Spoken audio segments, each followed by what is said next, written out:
hneď klapol na to, že ten sa tešil proste na neuveriteľné a možno sme si to ani v tom veku neuvedomovali, že aká je to veľká vec a možno sme sa z toho tešili. No, takže vítajte u dnešného videa po 2 mesiacoch a rovno začneme takto pretože začneme prvým dielom prvej série na tomto YouTube kanále a to je séria kariéry hercov.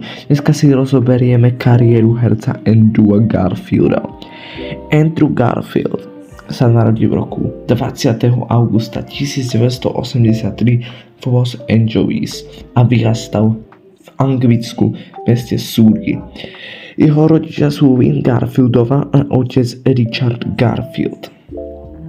Jeho brat je Ben Garfield, je to doktor.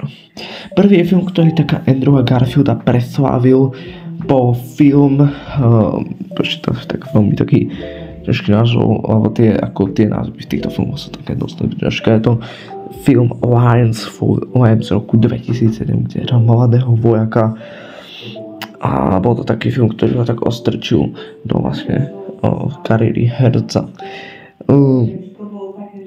Potom hral aj v iných filmoch, ale veľmi taký film, ktorý možno bol taký viac významnejší, bol The Older Boy and Girl, kde hral postavu Williama Cavaliera a hral aj v jednom z dosť sci-fi filmov, ako veľmi stvaril postavu Tommyho, jedného z stvorení na darovanie orgánov, takže tam bol vlastne nejaký mimozemšťan.